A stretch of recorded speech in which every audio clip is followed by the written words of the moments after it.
Well, it's still good morning, ladies and gentlemen. I know it's hard to believe it's still morning when we've had so much fun already. I believe in a balanced diet, and so having heard from Nick Gibb, it's only fair that I'm happy to introduce you now to Kevin Brennan, who's been the MP for Cardiff West since 2001. Now, excuse my pronunciation, which I'm sure will be appalling, but Kevin was born in Cwmbran, South Wales, before being educated at a Catholic comprehensive school in Pontypool. Then he went up to Pembroke College, Oxford, where he took a BA in PPE, obviously the doyen of future Prime Ministers. But following that, he then did his PGCE, did his postgraduate certificate in education, and followed it up with an MSc in education and management. So obviously, we have someone who is passionate about everything that we're trying to achieve at this conference. In terms of his political career, as well as serving on the Public Administration Select Committee, he served under Gordon Brown as a Minister of State for the Department of Children, School and Families, before moving to the Department for Business, Innovation and Skills.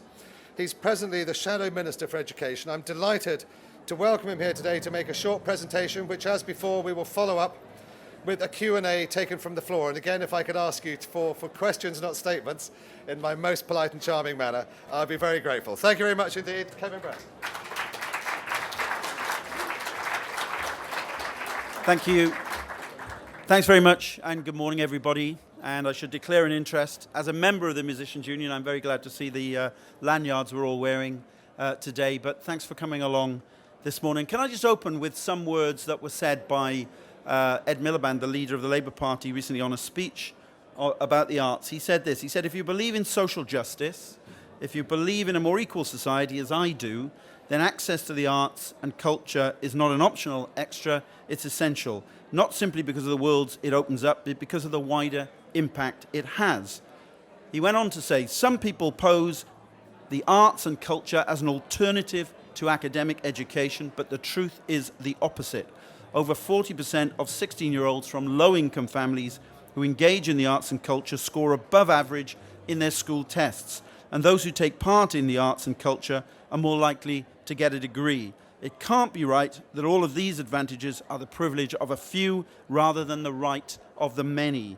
That is why at the heart of the next Labour government's mission is to guarantee every young person from whatever background access to arts and culture. And he went on to talk about a universal entitlement to a creative education, strengthening creative education in schools and in after-schools club, building clear paths from school, college and university into arts and creative industries. And he pledged to use the power of the Prime Minister's office to put arts and culture policy at the very heart of government.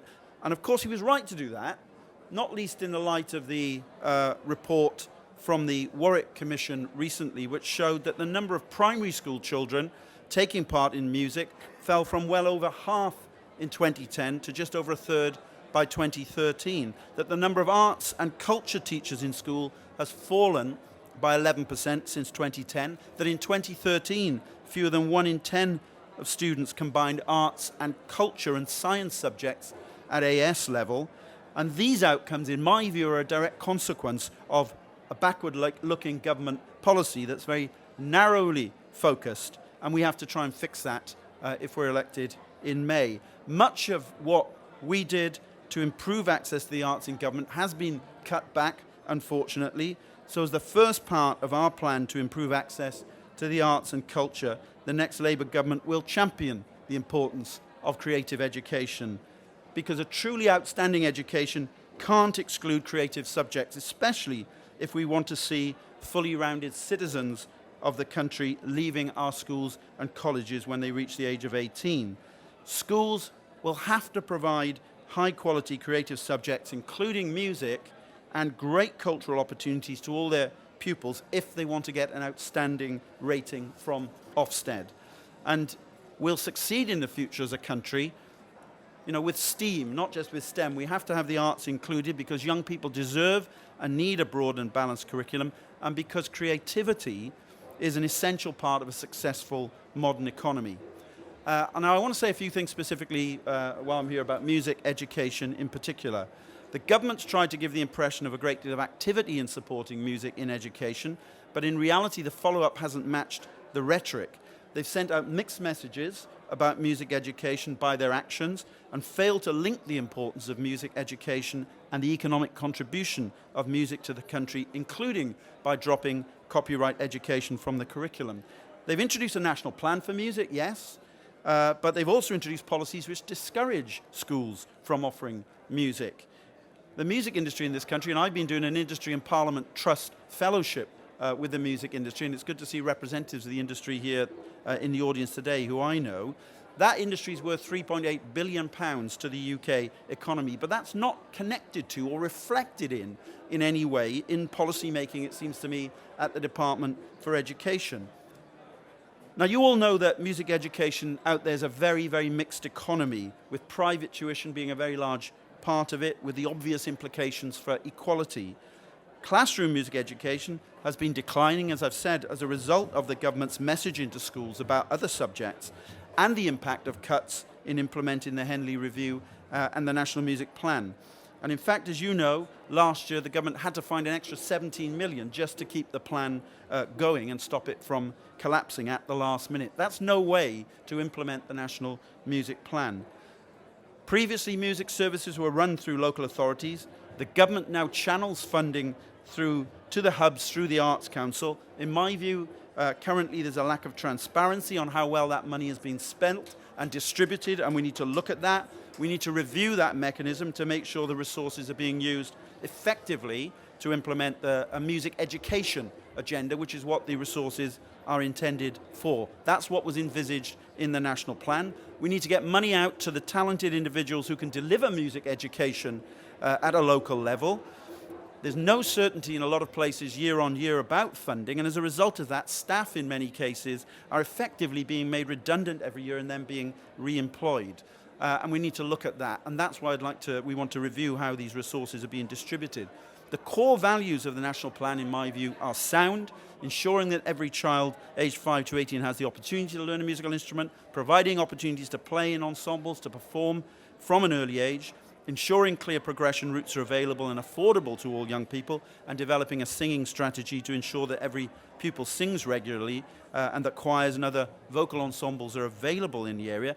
Generally, all these sorts of core principles are very good, but we have to review the implementation because clearly it's extremely patchy what's happening. There are still real issues around inequality in music education because there's little or no private education in some of the poorer areas. And in the primary sector, some schools have no access to specialist music teachers and struggle to deliver the national curriculum. We want to ensure there are more specialist music teachers being developed for the primary sector in initial teacher training, as well as improving continuing professional development for existing primary teachers. I know also there's concern that music is not being properly inspected anymore. As I said earlier, under Labour, no school will be able to be rated outstanding without having an excellent cultural offer, including music, in the curriculum and as an extracurricular activity. And regarding exams, because music is after all a serious academic subject as well, even though the current government has failed really to acknowledge this in its policies and actions, we'll look closely at how the new accountability measures are impacting on music as an option and look at making changes if necessary. And we'll also look at the exam content proposals to make sure they're not being narrowed too much by a very limited vision of which composers and eras of music can be studied. As a government, we want to give strong support to music education, both as a cultural entitlement for all and as an academic subject. We want to develop better careers advice and opportunities to work in the music industries for young people. We want to support programs like Young Enterprise to include music industry projects as well. And we'll consult again on including copyright education in the music curriculum. So, to conclude, Labour will insist no school can be rated outstanding unless it delivers a broad and balanced curriculum with an outstanding cultural offer to its students. We'll ensure the National Plan for Music does not just teach a minority of pupils, as Ofsted recently found. We'll ensure that publicly funded schools, regardless of type, collaborate to meet the cultural needs of children. And not only will that lead to a more vibrant, democratic society with more citizens able to contribute positively, but it'll also help us to sustain and grow our creative industries, which are one of this country's greatest exports. Thank you very much.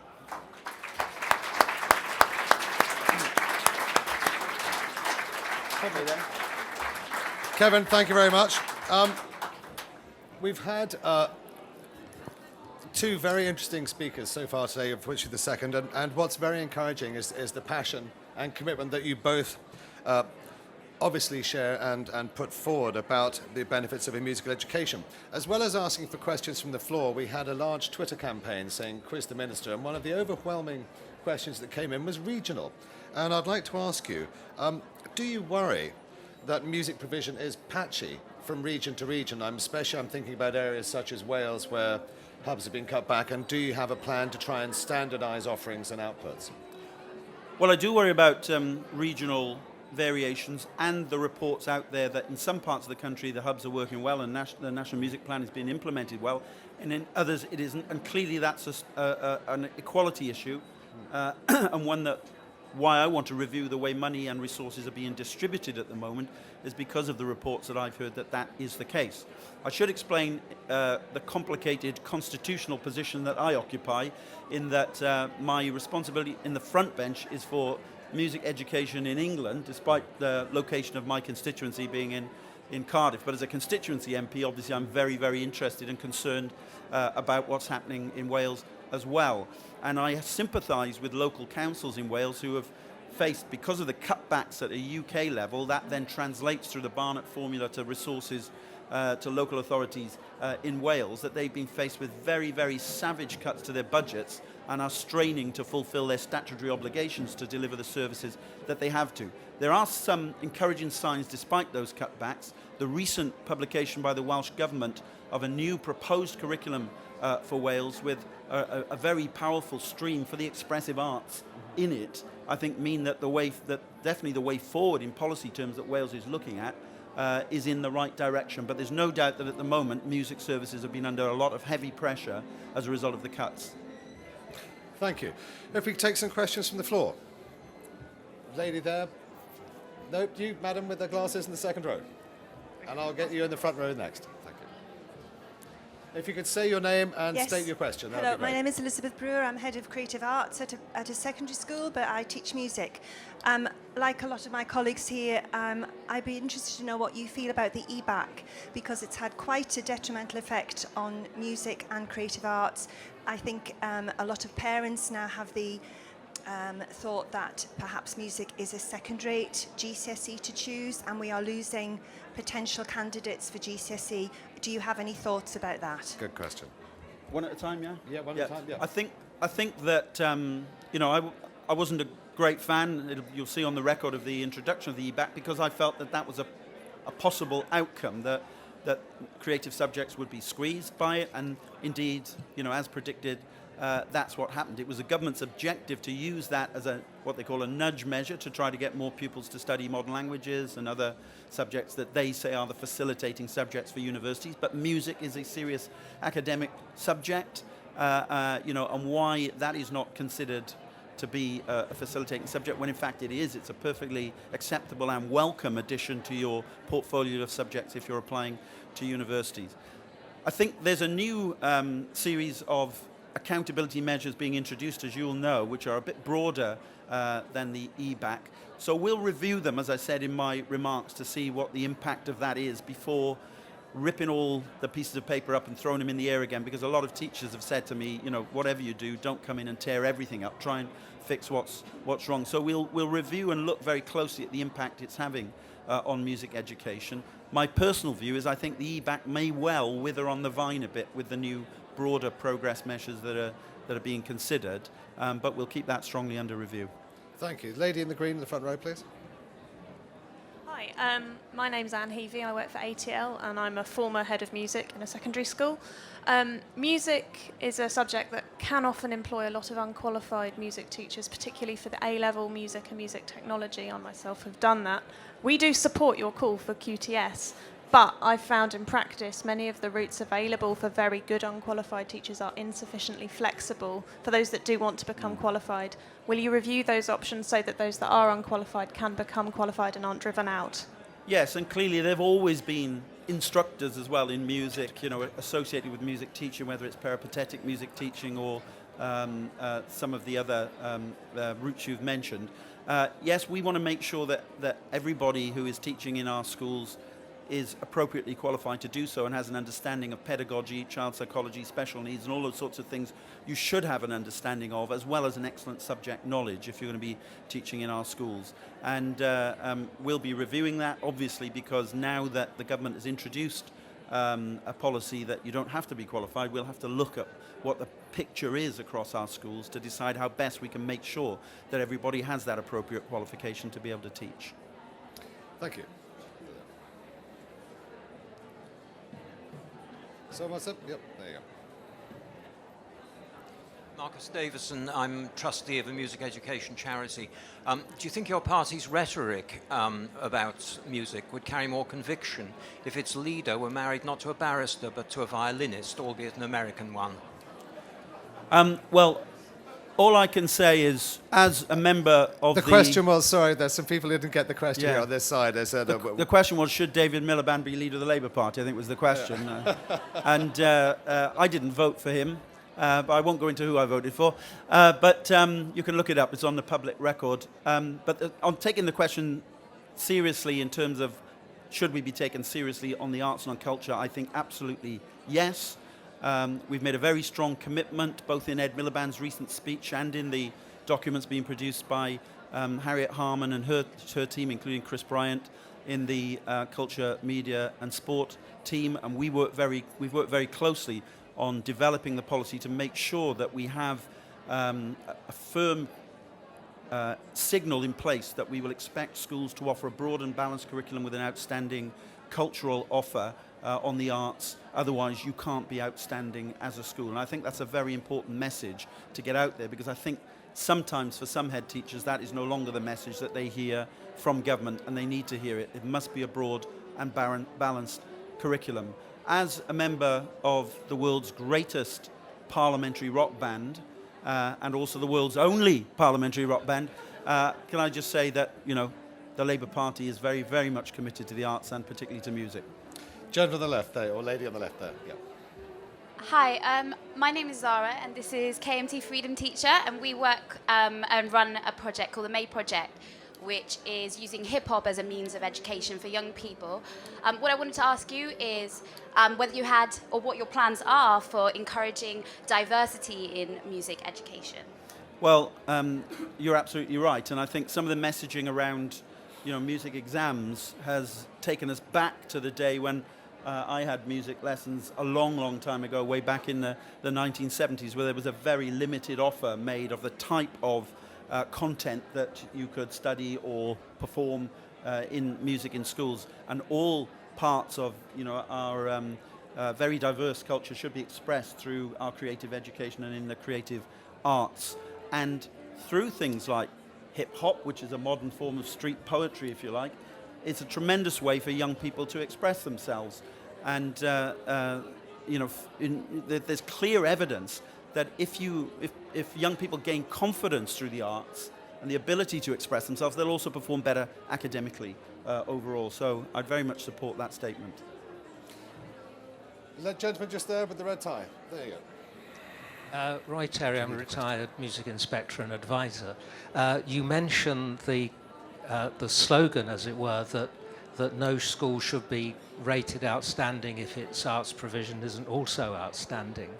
How do you avoid what I suspect seems to be happening at the moment, where an inspection team, a small inspection team, goes into a school, they see very little in terms of actual classroom teaching. They mainly grade according to the outcome of SATs in primary schools, I'm talking about in particular. And there's a suspicion that on the basis of the statistics, they rate the school as outstanding. And then they think, oh, well, we can't do that if we don't say that music is outstanding. So even though we haven't seen it, we'll say that it is. How, in the future, will you increase the capacity of Ofsted to spend more time in schools so that they can adequately inspect subjects like music? Well, of course, to do what you just described would be deeply unethical, to report on something in inspection that you haven't actually inspected, and by giving a clear message to the inspection system that it's although data is very important and is a significant part of an inspection, you can't inspect a school just purely on data. And it will be incumbent upon the inspection regime to make sure they are inspecting the cultural offer that's in the school. And you can't simply rely on data from SATs in order to do that. Richard. Thank you. Sorry, we're making you run from side to side today. I do apologise. Keeping you fit. Richard Morris, you know as a musician that what matters in learning an instrument is sustained progressive tuition. You also know, I think, that far from all children have the ability or the interest or wish to continue their musical studies, learning instruments over many, many years. And this, of course, leads to questions about the extent to which money is spent on giving access to all in the early stages, to give everyone the opportunity of becoming a musician, and then the question of the extent to which you support this progress of the numbers which will be certainly less than 100%, maybe less than 50%, when politicians tend to get rather less interested because it's less of a populist activity. How will you solve this question of being fair both to everybody so that everybody gets the chance to play an instrument, and that you provide funding for the, frankly, much more expensive area where children progress and they need more individual tuition or small group tuition, they need a wider range of instruments, they need more ensembles and so on? Okay, well, first of all, I think the data that I think I read from the ABRSM report actually is quite encouraging in one regard, in that today's generation of young people and children as a percentage are more likely to have learnt or had the opportunity to learn a musical instrument than their parents in previous generations, when it was when access was perhaps even more restricted. And I remember from my own experience in school, you know, what that was like, and I didn't really learn a musical instrument in that way. But so there's some encouragement in those statistics, and they obviously become in danger if some of what I was outlining is happening out there is allowed to become systemic. Overall, I think the principles of the National Music Plan are correct. As I said, that there should be the opportunity given to everybody to have a go at a young age, and for those who have the interest and have the talent and ability and desire to carry on, to be supported to do so if they can't afford to do that. And that has to be the principle we try to operate in, albeit, I accept, within the limited resources that are available. Lady in the green. Hi, my name is Pamela Rose.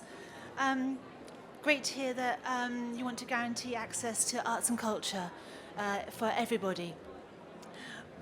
The studies that you also alluded to of the profound neurological effects on the development of children's brains and their academic attainment really refer to what they're doing whilst they're reading music and playing and singing it, or singing it. So it's the reading and that whole cycle that goes on in the brain that really creates that greater IQ and a greater possibility for academic achievement. So do you think that your government might be able to make it on the basis that it's such an achievement to that our children can benefit so much from this? Do you think your government might be able to make it a compulsory part of the curriculum to learn to read whilst playing or singing? Read notation, read Yeah, music. absolutely. Well, I think what we've said is that we are prepared always to make education policy based on the evidence. So I think, if the evidence were as compelling as you say, then, it might be the case, that should be considered. I personally don't read music. I still think music helps my brain immensely and has been of tremendous benefit to me. And I even earned £10 10p from PRS for Music last year for my song, so now I'll have to declare that to the tax man as a result of that. So I understand this is a debate within the within the music teaching fraternity. We'll base our policy on the evidence, and we'll listen to everybody's opinions on it. Gentleman in the aisle, just there. Thank you. Paul Broadhurst from the Greater London Authority. What financial commitment can we expect from Labour to music hubs and to music education more broadly? Well, I think what's most important that I can tell you at this stage is that we will continue to fund and also, give a commitment to funding to the end of the period of the National Music Plan, which is up to 2020, rather than this, living from hand to mouth approach that there's been with a cut to funding during the course of this Parliament, and then this need to bail it out to find some money down the back of the sofa like the government did last year to bail out, the plan because it was in danger of collapsing. And that's no way, to deliver the National Music Plan, and the uncertainty that I talked about earlier on that gives to people working to deliver the plan is extremely unhelpful. Interestingly, earlier this year, in January, the Conservatives held a big press conference where they totted up all the spending commitments that we were supposed to have made that were unfunded. And one of the figures that appeared in there was exactly matched under the arts, exactly matched the National Music Plan. So I think, there are questions to them. If they're saying that is an unfunded commitment, does that mean that that's not included in the government's plans for the future? Now, I know you've heard earlier on today, that there will be continued funding for the National Music Plan from the Minister who spoke to you. But that commitment needs to be given, because I think without it, the plan can't be delivered. One question, lady here, and then that will be the last one before I wrap up, if I may. Thank you. It's Maureen Hankey from Norfolk Music Service. Will you have any commitment to creatively thinking about teacher training and lifelong learning and 10-day courses or 20-day courses, or some professional support for particularly primary teachers that need support in delivering high-quality music education? The answer to that is yes, we absolutely need to do something about primary music education, initial teacher training, and continuing professional development. There is a problem. I recognise that. It's clearly, being reported back within the system. And our focus in terms of education policy will not be on structures and types of school. It'll be on quality of teaching and leadership, because that's what makes all of the difference to learning. And ultimately, that depends on having a well-motivated, highly qualified, properly rewarded, professional group of teachers delivering all of the subjects of the national curriculum. And so teacher quality, working with the profession to achieve those high standards. We already have an excellent cohort of teachers across the country, of course, but there are real problems, as you've said, in primary music that have been identified. Will have to be one of our priorities. Kevin, we've been very pleased to hear from our second minister today, who has obviously had I'm a mere shadow of the minister. A keen and enthusiastic shadow of my former self. Appreciation of the arts. And on behalf of everyone, we're thrilled that you took the time to come and speak.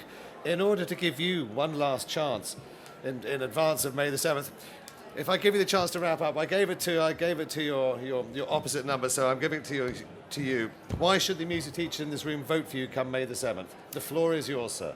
Well, in my view, there has been a diminution in emphasis on the creative subjects and on the creative arts. I feel it very strongly. Teachers tell me that very strongly.